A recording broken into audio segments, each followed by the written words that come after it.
Assalamualaikum warahmatullahi wabarakatuh. Waalaikumsalam. Alhamdulillahi rabbil alamin. Wassalatu wassalamu ala asrafil anbiya'i wal mursalin wa ala alihi wa ashabihi ajma'in. Bapak, ibu-ibu, kaum muslimin, jamaah subuh yang dimuliakan Allah, segala puji bagi Allah atas segala karunia-Nya. Salawat dan salam untuk Nabi kita Muhammad sallallahu alaihi wasallam. Bapak Ibu yang saya muliakan, salah satu sikap yang tidak dipuji dalam agama itu adalah al-ajalah namanya. Al-ajalah itu artinya sifat tergesa-gesa. Jadi sifat tergesa-gesa itu adalah perkara yang tidak dipuji dalam agama. Kalau bahasa kitanya ya gerosok-gosok gitu. Ya, perkara joko ndak dengan ketenangan. Itu ndak dipuji itu. Sifat ajalah namanya, sifat tergesa-gesa. Karena itu Nabi Musa pernah ditegur oleh Allah karena sifat tergesa-gesa ini. Nanti baca surat Thaha ayat 83. Ya, surat Thaha ayat 83 dan 84. Kata Allah, ma'ajalaka an qaumika ya Musa. Qala hum ulai ala athari wa ajiltu ilaika rabbi litarda. Jadi Nabi Musa itu ditegur oleh Allah. Karena Nabi Musa itu dijanjikan munajatnya mulai malam. Ya, di surat Al-Baqarah ayat 51 itu Nabi Musa berjanji dengan Allah ketemunya malam. Wa izwa'atna Musa arba'ina lailatan. Jadi pertemuan dengan Tuhan itu mulainya malam. Tapi Nabi Musa siang sudah sampai, sudah datang, dan dia tinggalkan umatnya sementara umatnya belum siap, keadaannya ditinggalkan. Itu makanya menyembah anak sapi mereka kemudian. Maka Nabi Musa ditegur oleh Allah. Kata Allah, ma'ajalaka an qaumika ya Musa. Musa, kenapa engkau tergesa-gesa meninggalkan umatmu? Itu Nabi Musa tuh. Walaupun Nabi Musa menjelaskan wa ajiltu ilaika rabbi litarda. Saya tergesa-gesa supaya engkau reda kepada saya. Tapi tetap Nabi Musa ditegur oleh Allah karena sifat tergesa-gesa itu tidak baik. Tidak baik. Bahkan Nabi Muhammad pun ditegur oleh Allah karena tergesa-gesa. Coba dia nanti surat Thaha 114. Ya, surat Thaha 114. Kata Allah, wala ta'jal bil Qur'an min qabli an yuqda ilaika wahyu. Kata Allah ke Nabi Muhammad, jangan engkau tergesa-gesa membaca Al-Quran sebelum selesai diwahyukan kepadamu. Jadi Nabi Muhammad itu kalau turun wahyu, Jibril menyampaikan ayat, itu Nabi seperti hendak mendahului Jibril. Maka Allah tegur, jangan kau tergesa-gesa baca Al-Quran.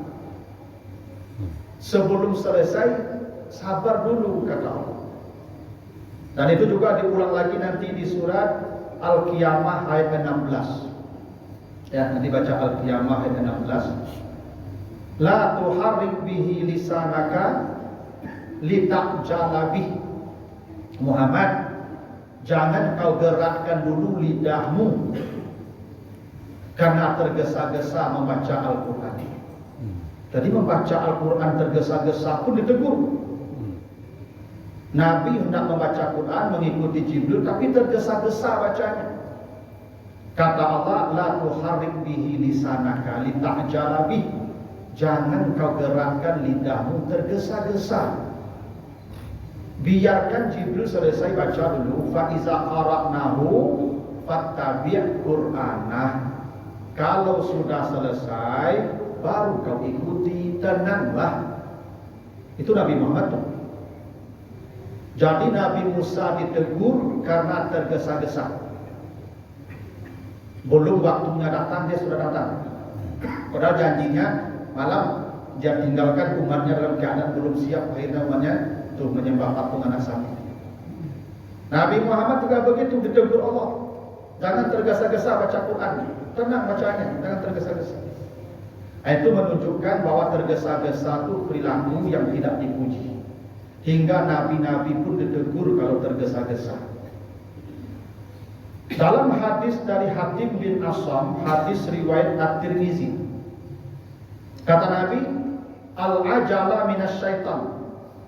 Tergesa-gesa itu perbuatan setan. Ya, di tergesa-gesa itu perbuatan setan. Illa fi khamsatin fa innaha sunnatu Rasulillah sallallahu alaihi wasallam. Kecuali hanya ada 5 sifat tergesa-gesa yang itu sunnah Rasul. Jadi Bapak Ibu, tergesa-gesa itu perbuatan setan. Tidak baik. Kecuali ada 5 tergesa yang itu sunnah, dan itu baik. 5 sifat tergesa-gesa yang baik dan dipuji. Kita akan bahas 5 sifat tergesa-gesa yang dipuji ini. Apa saja kata Nabi? Pertama, it'amud daif. Tergesa-gesa mencari makanan untuk tamu. Baik. 2, tajhizul mayit. Tergesa-gesa atau bergegas menyelenggarakan jenazah. Yang ketiga, tazwijul bikir. Tergesa-gesa menikahkan anak perawan. Ya. Janda masuk ke orang itu sampai lagi. Kecil perawan saya pak kami ada janda itu. Yang keempat, waqada'ud-dain. Tergesa-gesa dalam membayar hutang. Dipuji. Dan yang keempat, wat-taubatu minaz-dzam. Tergesa-gesa bertobat dari dosa. Nah, jadi kata Nabi, al-ajalah minasyaitan. Tergesa-gesa itu bagage-gage, itu bukan raja setan. Tidak baik, tidak dipuji. Nabi-nabi pun ditegur kalau tergesa-gesa begitu. Kecuali ada 5 ketergesaan yang dipuji, dan itu kata Nabi sunnah Rasul. Jadi yang 5 ini, ini perlu perhatian kita ini, karena ini tergesa-gesanya yang dipuji, dan itu sunnah Nabi. Berpahala tergesa-gesa itu. Apa yang pertama? It'amud daif. Kalau ada tamu datang ke rumahmu, segera cari makan. Ini penting Bu ya. Ikulah saja moda Pak. Itu kalu aja ya Pak. Jadi Bapak Ibu, kalau ada tamu datang ke rumah, itu tidak apa-apa. Ya, tergesa-gesa. Cari makan. Itu diceritakan contohnya Bapak Ibu Nabi Ibrahim. Nanti baca surat Hud 69.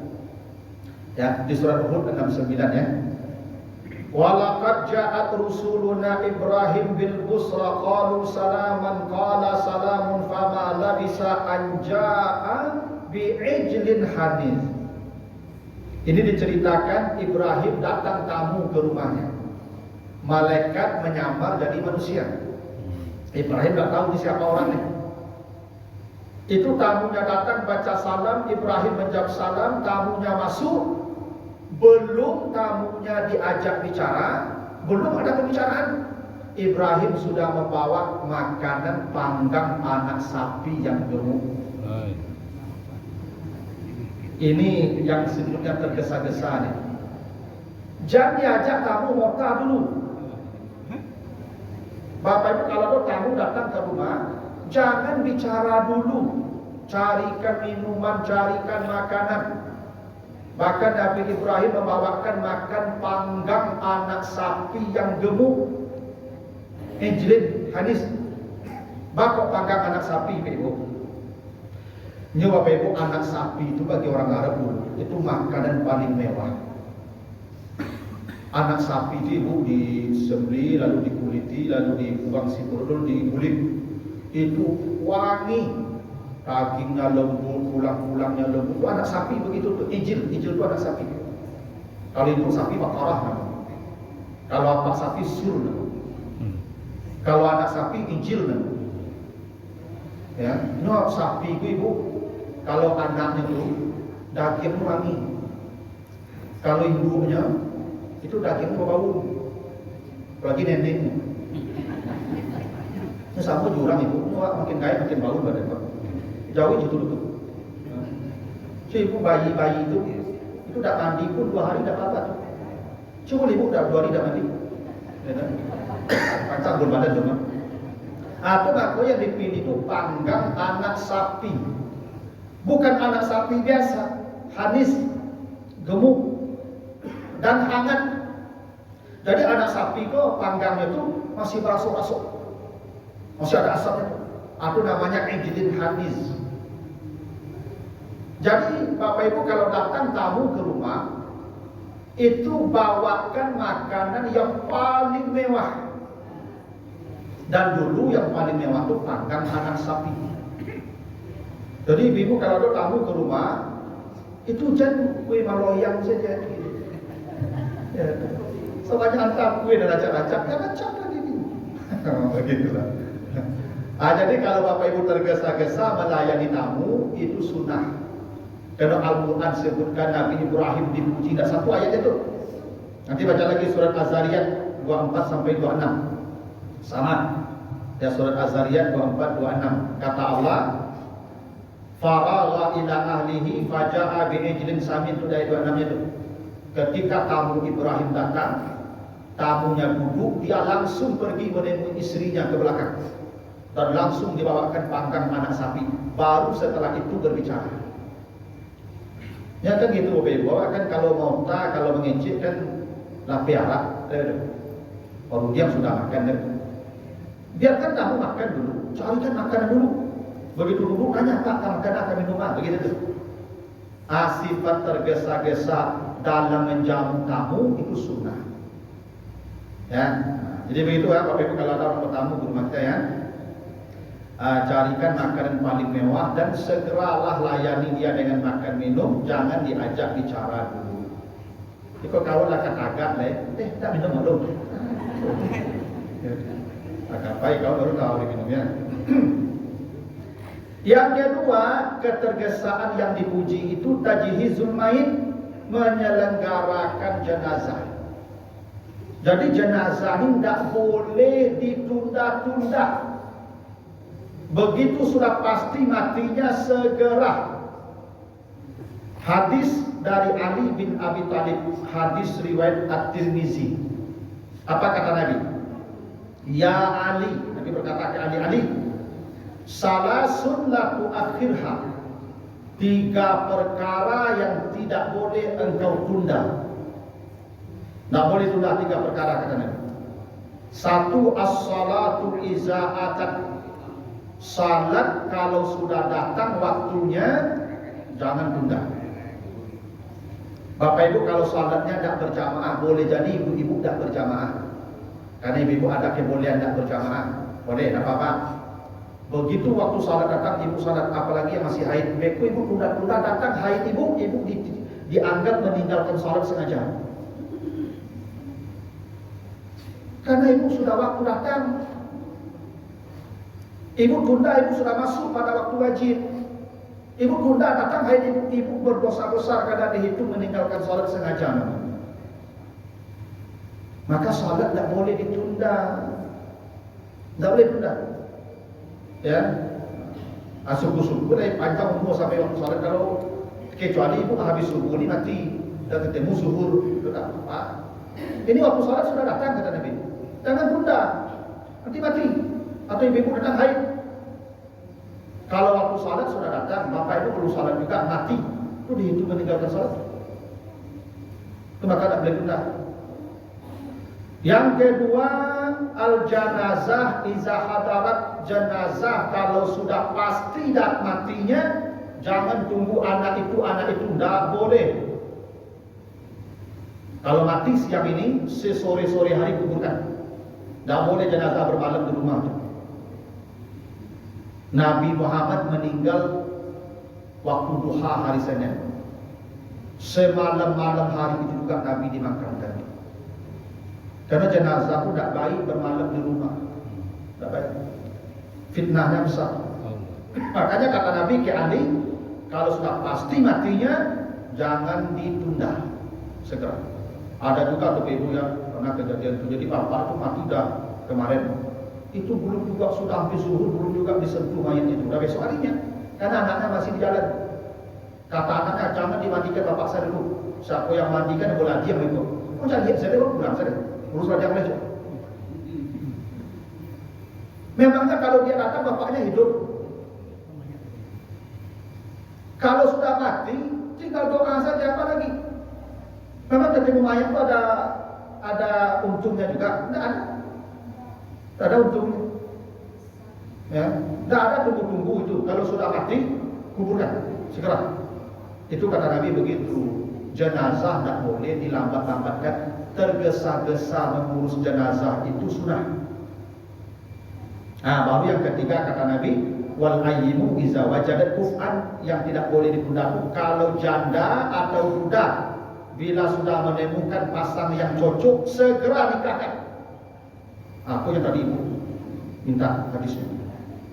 Jadi kalau ada apa-apa ibu duda janda kalau lawas sobo cocok capek.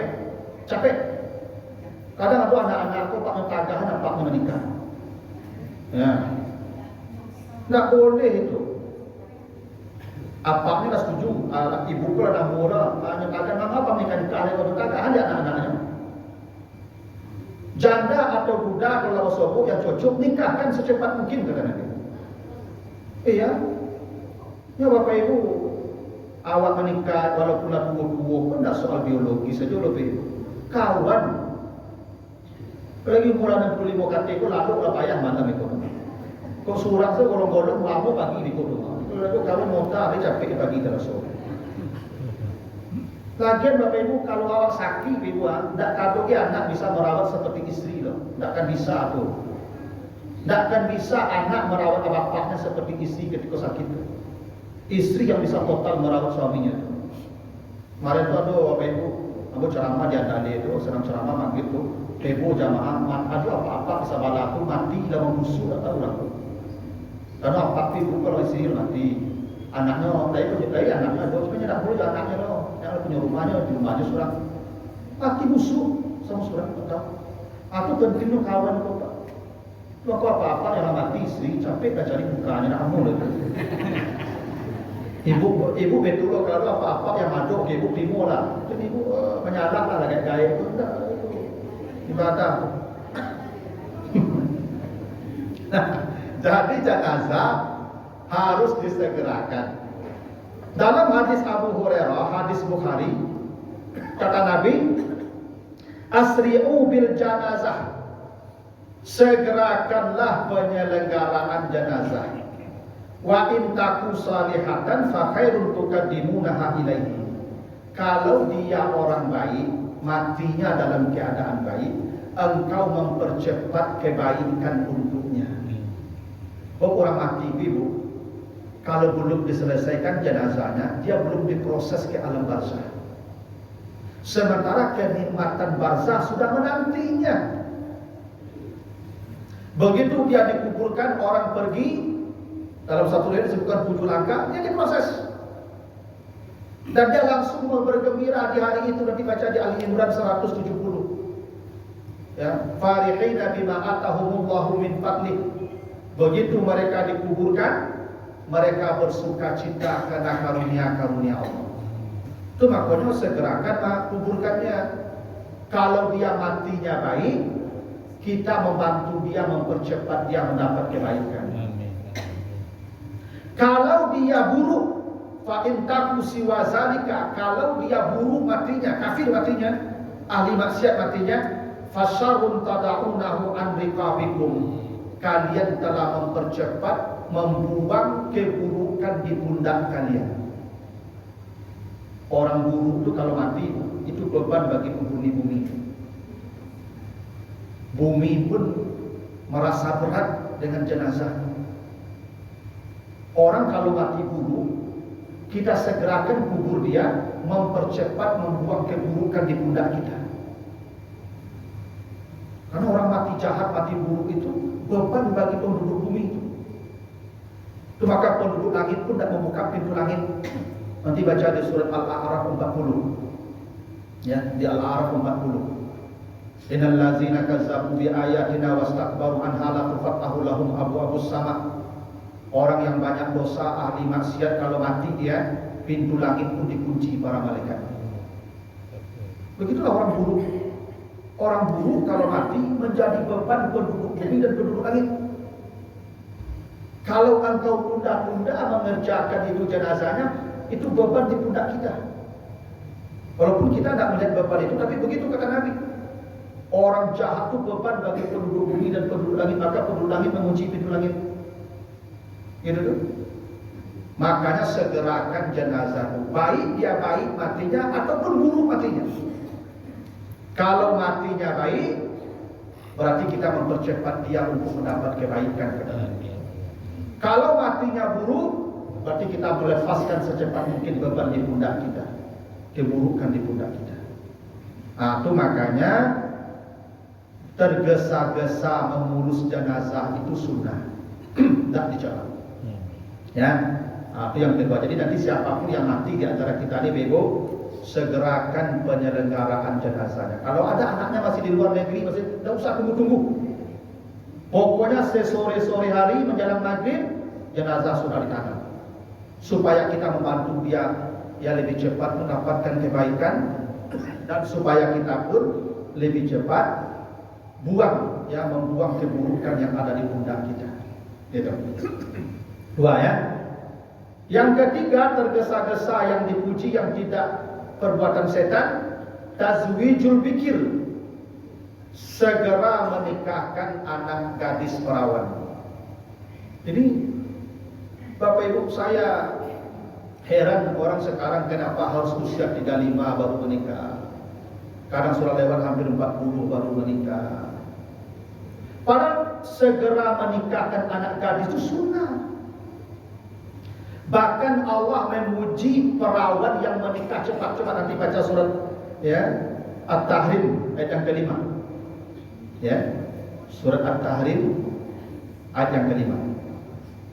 Asa rabbuhu in talaqakunna an yubdilahu azwajan khairan minkunna muslimatin mu'minatin qanitatin taibatin abidatin saihatin sayyibatin wa abkara. Wa abkara itu jamak dari bikir tadi, abkar. Di bagian penghujung itu wanita yang dipuji oleh Allah, yang kata Allah itu yang paling baik jadi istri Nabi. Kira-kira gitulah. Salah satunya adalah abkar, perawan. Abkar. Ini ayat ini Bapak Ibu, ini marahnya Umar bin Khattab kepada istri Nabi. Jadi Umar ini pernah marah. Yang marah Umar itu dijadikan ayat. Ini ayat ini. Jadi kata Nabi, wajar Nabi berkata, kalau ada orang yang boleh jadi Nabi setelah saya, Umar. Karena ucapan Umar jadi ayat. Jadi Nabi itu kan pernah Bapak Ibu sesak dada beliau karena istri beliau mogok. Istri Nabi ini pernah mogok, pernah demo. Ya, setelah Khadijah mati, Nabi punya istri 9. Itu yang 9 ini mogok. Bakal mogok, minta ameh. Sajak menikah dan Nabi tidak pernah pakai ameh. Ya mogok. Datang Nabi ke Aisyah dia, datang Nabi ke Hafsah dia. Karena sajak menikah dengan Nabi tidak pernah dikasih emas.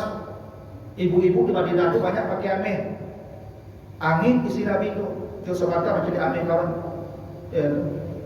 Akhirnya minta ameh. Karena ibu-ibu kalau tidak pakai ameh itu angin tensinya. Kalau banyak pagi ameh ibu kok stabil tensi. Ayo lah. Coba jual ameh ibu kalau tidak naik apunya potensi itu semudah ke puluh. Dan itu Nabi tahu, akhirnya Nabi tahu bahwa ini Hafsah yang geroknya. Hafsah itu anak Umar, istri Nabi. Hafsah yang memprovokasi yang lain nih, minta amin. Allah turunkan surat Al-Ahzab ayat 28. Ya, apa kata Allah di Al-Ahzab 28 itu? In kuntunna turidnal hayatad dunya wa zinataha fata'alina umatti'kunna wa usarihkunna sarahan jamila. Panggil semua istrimu Muhammad. Tanya mereka kalau ingin emas juga, kasihlah mereka emas, kemudian ceraikan mereka. Ceraikan mereka. Maka turun ayat itu, Umar marah. Tahu Umar ini Hafsah yang anaknya, istri Nabi. Dipanggil Hafsah, dipanggil istri Nabi semua. Maka Umar marah dengan ayat ini, At-Tahrim ayat yang kelima ini. Ini ayat full 100% marahnya Umar. Dan Allah repost ini ayat. Ini kalimat dari Umar, di repost Allah jadi ayat. Kalau Nabi menceraikan kalian, Allah akan mengganti dengan istri yang lebih baik. Siapa istri yang lebih baik itu? Kata Allah, Abakar, para perawan. Abakar. Itu artinya menikahi gadis perawan itu sunnah. Tapi apa dia cari perawan sudah kok dan yang mau dibikin buku kok. Nah, kok kasih kalau apa bisa. Jadi Bapak Ibu, anak-anak gadis kita nih Ibu, kalau bisa segera nikahkan segera. Sekarang fitnah terlalu banyak Bapak Ibu. Masya Allah, punya anak gadis sekarang tidak mudah Bapak Ibu, tidak mudah. Mereka tinggal jauh dari kita, fasilitas dikasih motor, mobil, mereka punya HP, Masya Allah. Komunikasi lancar, sampai maksiat terlalu banyak. Bapak Ibu baiklah, kalau tidak percaya malam minggu baiklah kamar-kamar sampai ke malam di Padang Pak.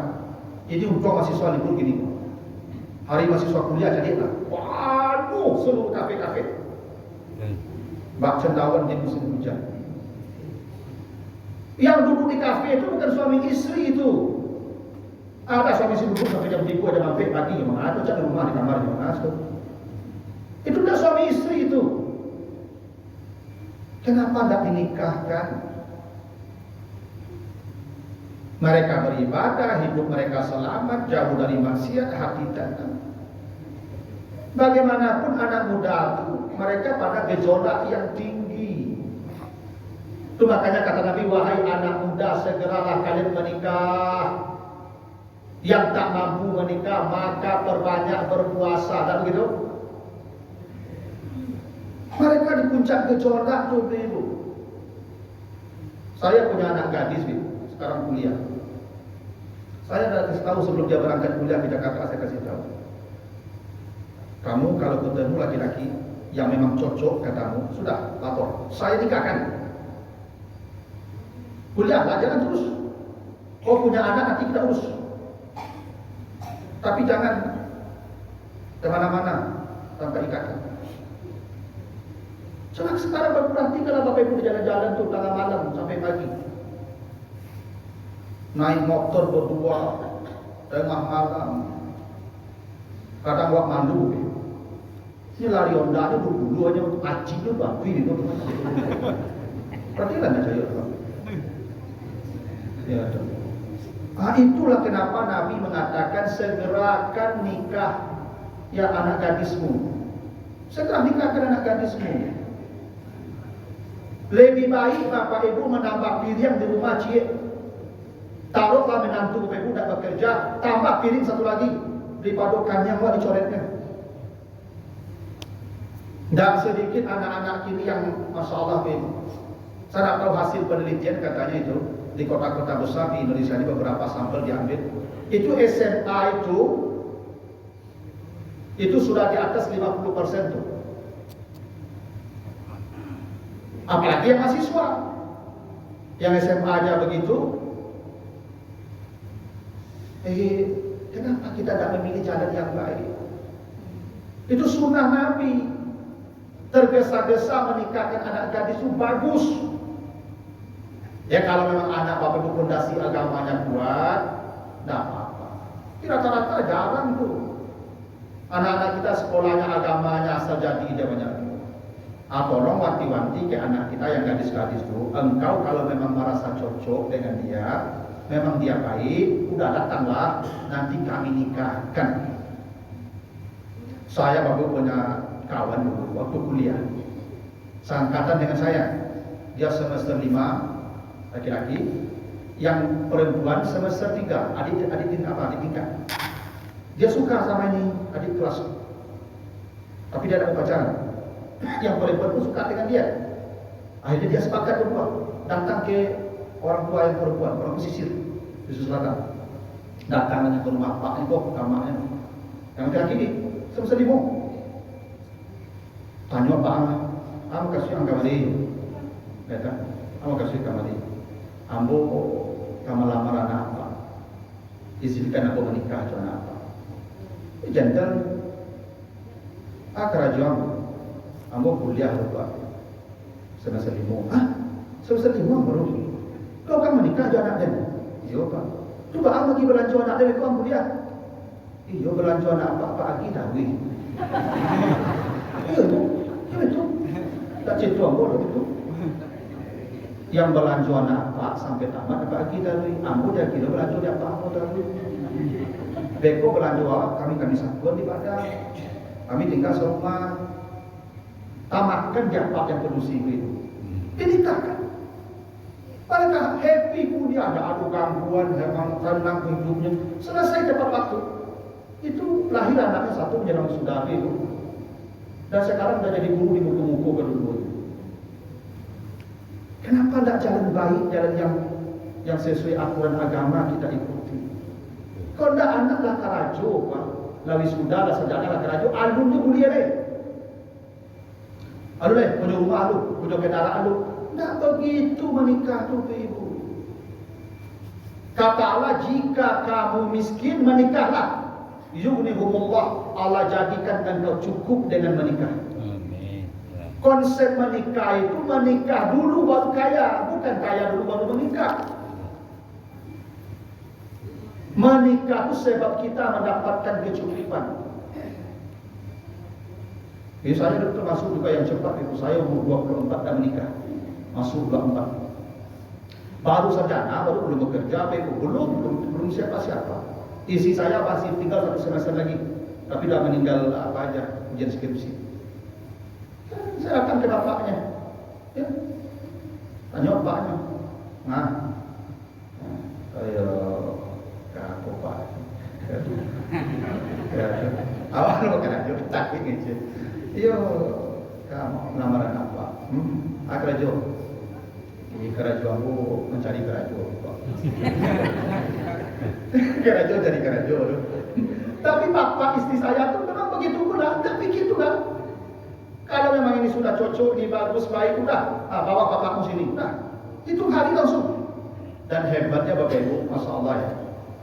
Saya menghitung hari akan menikah. Itu besoknya beberapa hari setelah itu keluar nama saya dulu sebagai CPNS. Tidak pernah saya bayangkan tuh, jadi dosen tuh. Padahal saingan saya waktu wawancara itu ada 4 orang tuh.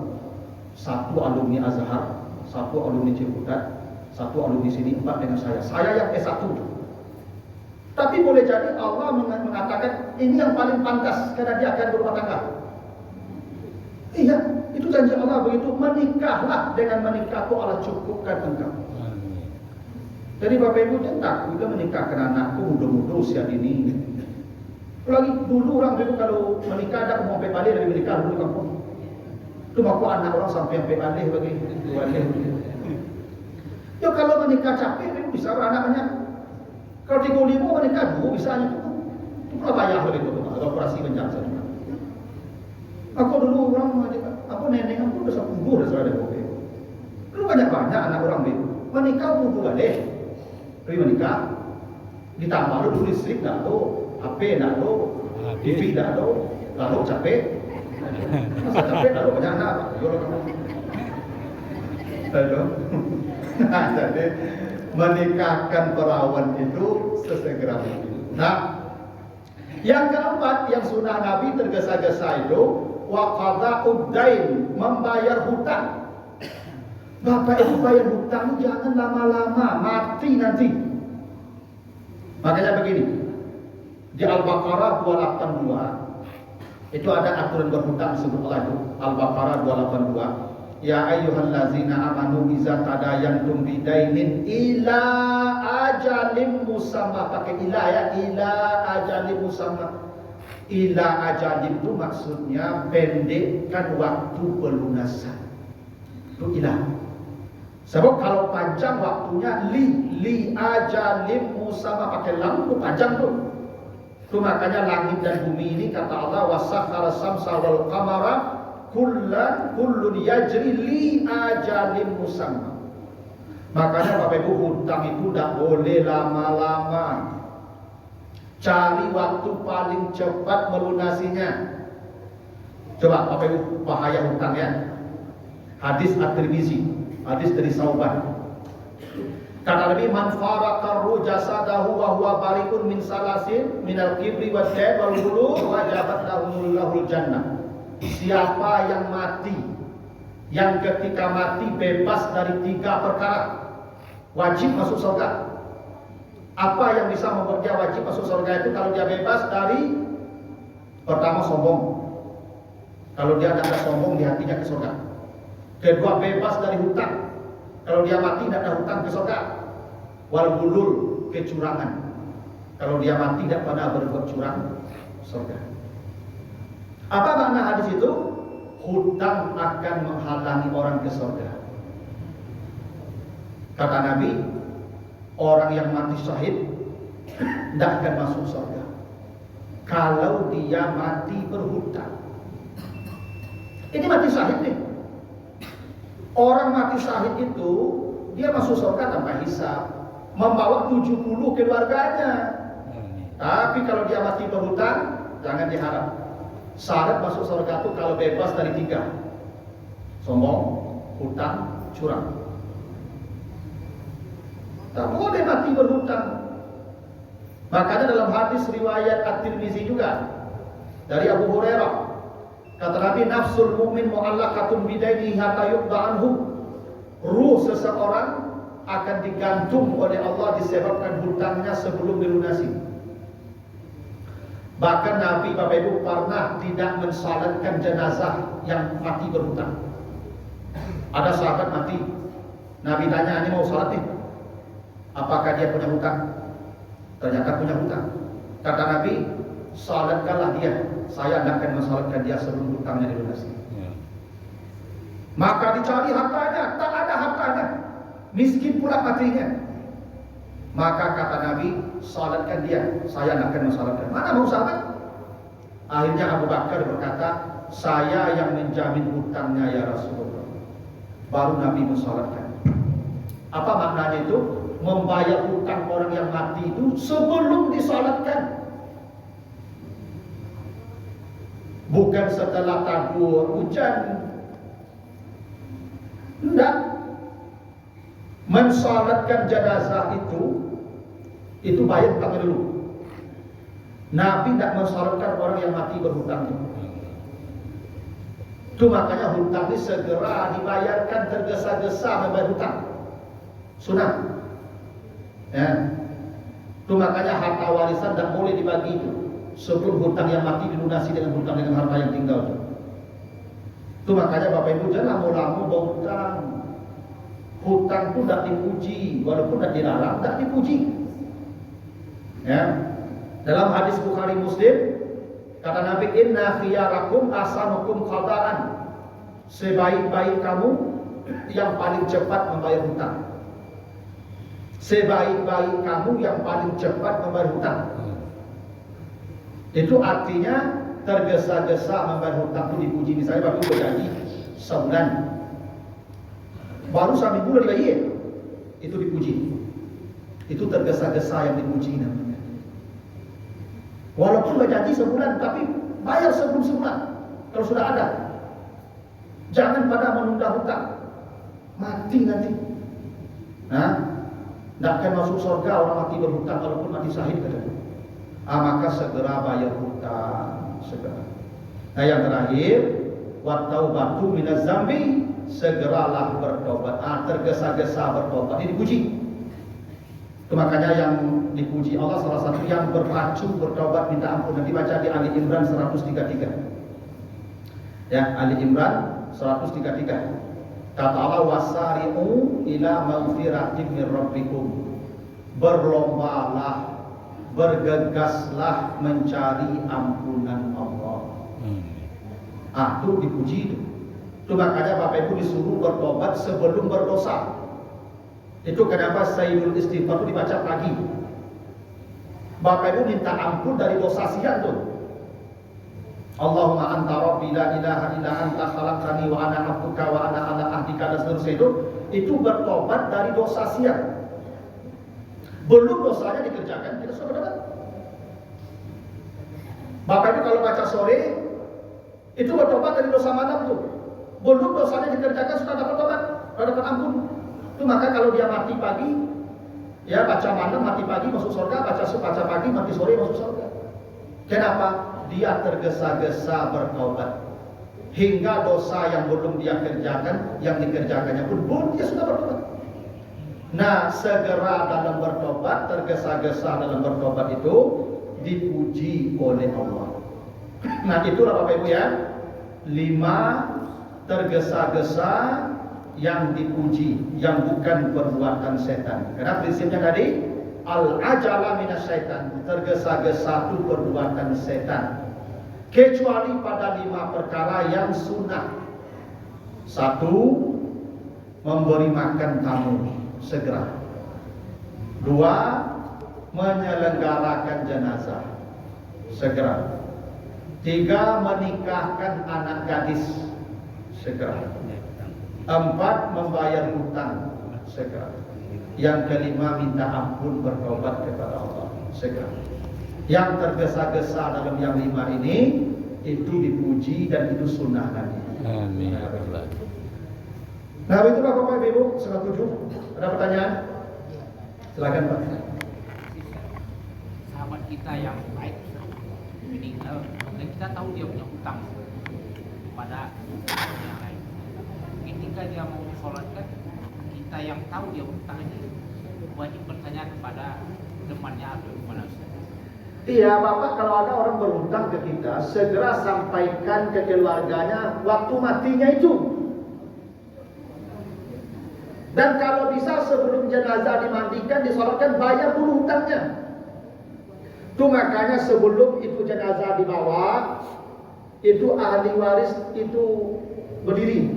Bapak Ibu hadirin, jika almarhum memiliki hutang yang tidak bisa dimaafkan, sekarang minta, itu harusnya sebelum jenazah disolatkan. Tapi kalau Bapak Ibu berkenan menunggu setelah jenazah, kami pun dengan senang hati.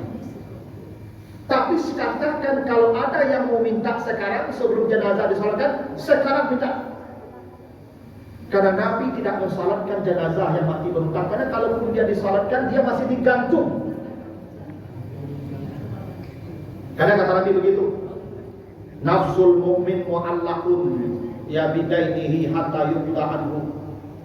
Jiwa seseorang yang mati beriman itu akan digantung dengan hutangnya sebelum hutangnya dilunasi. Atau aku capek berhutang, makanya Bapak kasih tahu ke keluarganya, bapakmu berhutang ke saya sekian, ini buktinya. Kalau tidak bukti, ini saksinya beliau buat. Itu waktu berhutang itu ada bukti ditulis dan ada saksi. Kalau tidak ada bukti, ada saksi, dia baca lu minta. Gitu. Termasuk ibu, kalau ada suami ibu berhutang ke ibu, ambil harap tulis sebelum disolatkan dulu. Jadi bapak berhutang ke istri Pak. Kalau ibu, kalau bapak berhutang ke istri, bayi itu Pak. Kecuali yang berhutang istri, kalau istri berhutang ke suami, lunas. Ada bayar. Karena harta suami itu harta dia, gimana berhutang ke suami? Tanggungan dia tuh. Jadi ibu kalau kurang-kurang belanja udah dia, Pak pinjam saya duit, pinjam Pak, ya iya. Tapi kalau Pak pinjam catat ibu, catat. Bu, pinjam ibu dulu, orang, enggak 2 juta, lagi catat dulu iya. Bu Bukti besok mati apa tu bang? Ambil arah tu berhutang lebih tu, salah lebih tu. Kecuali ibu lunasi, ibu lepaskan, halalkan aman lah. Ya, ambo halalkan, kalau dia halalkan aman. Gitu. Kadang apa-apa aku banyak caji, aku pinjam itu contoh untuk saya. Kamu aku minta itu hutang. Nah begitu, jadi sampaikanlah. Makanya Bapak Ibu bayi hutang aku capek lah, jadi sudah bayi hutang, menumpuk aja saking itu lah. Ya, saya akan diproses tuh. Begitu. Ustaz, Ya Pak. bukan sama uang ibu sama bapak? Walah, kalau ibu bekerja penghasilan dia itu kan itu harta dia. Kalau bapak bekerja itu harta bersama. Oh itu kaidahnya. Karena harta suami itu istri punya juga. Kalau harta istri buktinya gini. Kalau ada suami kaya, istrinya miskin, bapak ini kaya, duitnya banyak, menikah dengan perempuan miskin, boleh tak si suami berzakat ke si istri? Tak boleh. Karena harta suami harta dia. Tapi kalau istri kayu, jambul kayu, menikah ke bapakku miskin bapakku, tak ada modal bapakku menikah juga. Dengan modal lebih dia. Nah, itu ibu tadi boleh tak berzakat ke suaminya? Boleh. Karena bukan harta suami. Dan dia tak menanggung suami. Oh, kalau nyaki makan selama dia zakat saja itu tak kewajiban itu. Dan nyaki makan suami tak dosa, mati ke makan berbiasa. Ya kan ada kewajiban itu. Tapi kalau istri tidak makan berdosa suaminya Pak. Kalau si istri kelaparan berdosa suaminya. Karena perintah Allah beri makan istrimu apa yang kau makan, beri pakaian dia apa yang kau pakai. Kalau si istri tidak ada kewajiban begitu. Beri makan suamimu apa yang kau makan, beri pakaian suamimu tidak ada. Jadi apa ibu kalau ada apa aku ada pakai raja, mana ibu pakai raja kita lagi makan. Biasa kan, mati kan. Mana raja? Ya tapi kan tak mungkin ibu bisa negatif loh. Tapi secara hukum, kalau secara hukum ya boleh. Tidak ada kewajiban si istri kasih makan suami, tidak ada. Ibu kalau kasih makan itu hanya berbuat baik aja tuh, berpahala aja itu. Gitu. Tapi kalau si suami berdosa, dari tanggungan dia. Itu makanya si suami tidak boleh berzakat ke istri. Tapi istri boleh berzakat ke suami. Ya. Kalau suaminya miskin, boleh. Misalnya ibu ada zakat 20 juta setahun, akhirnya kalau suami ibu lupa ke zakat kamu ada boleh perasaan. Kalau makan perai lalu perai pun berzakat oke. Ya, tapi kok boleh ya, boleh tak boleh. Begitu. Ya tapi kan bicara hukum. Kalau bicara perasaan itu lain. Ibu zat baginya, makanya bagus lah, sedekah itu. Ya. Tapi kan bicara hukum, wajib tak istri kasih makan suami? Tidak wajib. Apa wajib? Ya, kalau suami wajib kasih makan istrinya, perintah Nabi begitu. Gitu. Ya kan? Tapi bapak ibu kalau ada suami ibu tidak makan aja, manu lagi jangan makan. Jangan lagi makan anjing yang kucing yang susu lagi kurang lagi makan. Nah suami juga ada. Ya bagaimanapun apapun kalau udah pakai racun ibu menemani saya rumahnya minimal tak kawan ibu lah. Tengah malam ibu lantar rumah ibu ada kawan ibu. Ada yo runtuh suami yo datang. Pokok putri berlaku ibu taruh panjang lagu dah. Aduh bunuh suami panjang ke diri rumah. Lagi jual makan dalam benar racun. Nah begitulah dulu bapak ibu ya. Benar. Masih ada Pak? Silakan.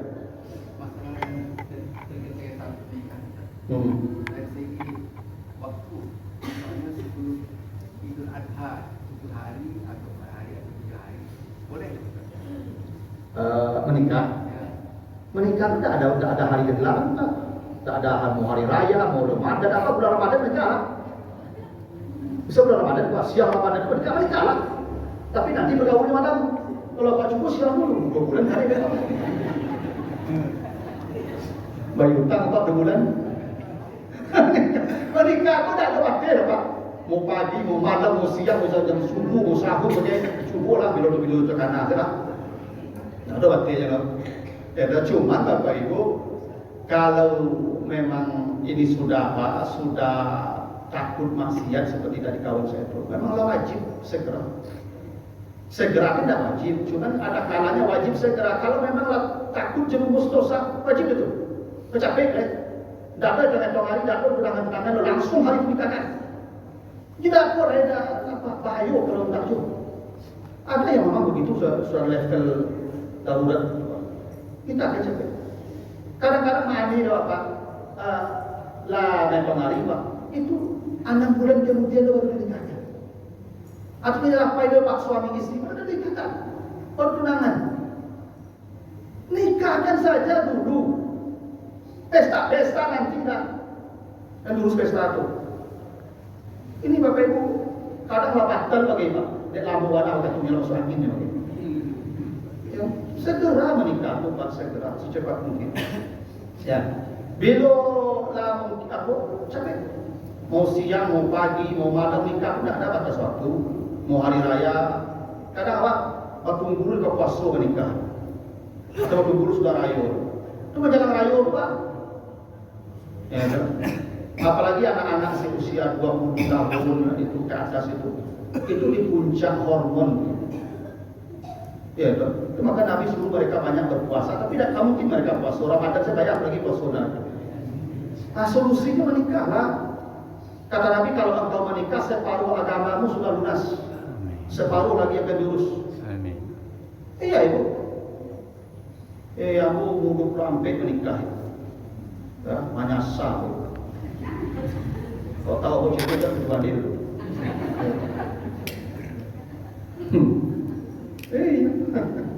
Ya tapi begitulah Bapak Ibu. Kini nampak ada orang sengaja berambil menikah. Apa yang dicari Bapak Ibu? Ya, itu. Kadang ada lupa bagi menikah. Sampai puluhan dia naik lupa lah mau doang. Kadang lama laki saja. Ya kadang beko-beko perlu filosofinya. Kalau mau tujuan ni sampai 20 itu biasanya perempuan ini bertanya nih, siapa saya? Itu bertanya, siapa saya? Jadi cantik, kalau sadar wah. Ala dati 25, atau boleh bertanya siapa dia tuh? Siapa dia? Ala dati 35, betul siapa saja le tuh. Ada sampai siapa saja tuh bego. Ya, kalau siapa saja tuh bego, ada itu. Nah makanya segeralah. Ya, tapi ini Bapak Ibu tergantung anaknya lah, jangan dipaksa pula kalau mereka belum mau. Tapi kalau bisa lebih cepat, itu jauh lebih baik. Karena sunnah. Nah, begitu dulu Bapak Ibu. Ya, mudah-mudahan ada manfaatnya. Jadi kurang mohon maaf. Subhanakallahumma wa bihamdika, asyhadu an la ilaha illa anta, astaghfiruka wa atubu ilaika. Wassalamualaikum warahmatullahi wabarakatuh. Waalaikumsalam.